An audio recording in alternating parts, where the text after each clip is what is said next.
ঢাকা বিশ্ববিদ্যালয়ের ডাকসু নির্বাচন শুধু একটি বিশ্ববিদ্যালয়ের বিষয় না, বরং এটি দেশের রাজনীতির ক্ষুদ্র একটি অংশ। 1952 সালের ভাষা আন্দোলন, 1971 সালের মুক্তিযুদ্ধ আর বিভিন্ন স্বৈরাচার বিরোধী আন্দোলনে ডাকসুর ছাত্র নেতাদের অবদান খুবই স্পষ্ট। আজকের ভিডিওতে আমরা জানব ডাকসুর ইতিহাস, নির্বাচনের কাহিনী, বিতর্ক এবং বর্তমান পরিস্থিতি। 1921 সালে ঢাকা বিশ্ববিদ্যালয় প্রতিষ্ঠিত হয় আর 1922 সালে শুরু হয় ডাকসু। ডাকসুর প্রথম লক্ষ্য ছিল ছাত্র কল্যাণ ও সমস্যা সমাধান, কিন্তু ধীরে ধীরে এটি হয়ে ওঠা আন্দোলন আর রাজনীতির প্ল্যাটফর্ম। 1952 সালে ভাষা আন্দোলনে ডাকসুর নেতারা ছিলেন সামনের কাতারে। 1971 সালের মুক্তিযুদ্ধে তারা সংগঠিত করেন শিক্ষার্থীদের। অর্থাৎ ডাকসুর ইতিহাস মানে বাংলাদেশ সংগ্রামের ইতিহাস। ডাকসুকে বলা হয় বাংলাদেশের রাজনীতির আঁতুড়ঘর। এখান থেকে উঠে এসেছেন শেখ মুজিবুর রহমান, তোফায়েল আহমেদ, রাশেদ খান মুনন সহ বহু জাতীয় নেতা।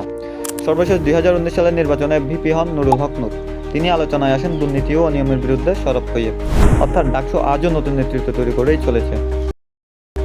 ডাকসু নির্বাচনে মোট 25 জন প্রতিনিধি নির্বাচিত হন।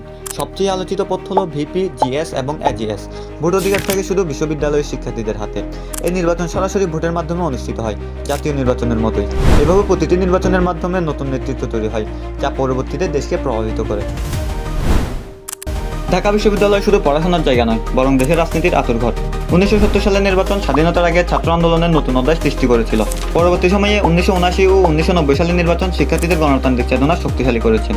দীর্ঘ 28 বছর নির্বাচন বন্ধ থাকায় হতাশা দেখা দেয়। 2019 সালে আবার ভোটারদের উত্তেজনা ফিরে আসে এবং 2025 সালে অনুষ্ঠিত নির্বাচনে শিক্ষার্থীদের অংশগ্রহণ চৌকে পড়ার মতো ছিল। ডাকসু নির্বাচন যেমন ইতিহাস গড়েছে, তেমনি তৈরি করেছে বিতর্কও। অভিযোগ ছিল স্বচ্ছতা নিয়ে, ভোটের অনিয়ম নিয়ে এবং ছাত্র রাজনীতির উপর রাজনৈতিক দলের প্রভাব নিয়ে। অনেকেই বলছে ডাকসু তার আসল উদ্দেশ্য থেকে সরে গেছে, আবার কেউ কেউ মনে করে এটা শিক্ষার্থীদের নেতৃত্ব তৈরির শ্রেষ্ঠ প্ল্যাটফর্ম। 2025 সালের নির্বাচনেও এইসব আলোচনা থামেনি। প্রচারণা, প্রার্থীদের যোগ্যতা, এমনকি ফলাফল নিয়েও বিতর্ক হয়েছে। তবে একটা বিষয় স্পষ্ট, ডাকসু নিয়ে শিক্ষার্থীদের আগ্রহ এখনও তুঙ্গে। এটাই প্রমাণ করে যে ডাকসু এখনও দেশের গণতান্ত্রিক চর্চার প্রতীক। 2025 সালের ডাকসু নির্বাচন ছিল শিক্ষার্থীদের জন্য আবারও বড় প্রত্যাশার জায়গা। সামাজিক মাধ্যমের প্রচারণা, ক্যাম্পাস জুড়ে পোস্টার, সব মিলিয়ে উত্তেজনা ছিল তুঙ্গে। তবে ফলাফল ঘোষণার পর স্বচ্ছতা নিয়েও বিতর্ক তৈরি হয়েছে। শিক্ষার্থীরা চাইছে ভবিষ্যতের নির্বাচনগুলো আরও স্বচ্ছ হোক, যেন সত্যিকারের প্রতিনিধিত্ব নিশ্চিত হয়। তারা আশা করে ডাকসু আবারও হবে শিক্ষার্থীদের অধিকার আদায়ের কেন্দ্রবিন্দু, যেমনটা ইতিহাসে ছিল।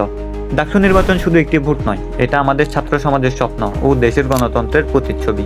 আপনার কি মনে হয়, ডাকসু কি আগের মতোই শিক্ষার্থীদের অধিকার আদায়ের শক্তিশালী প্ল্যাটফর্ম হতে পারবে?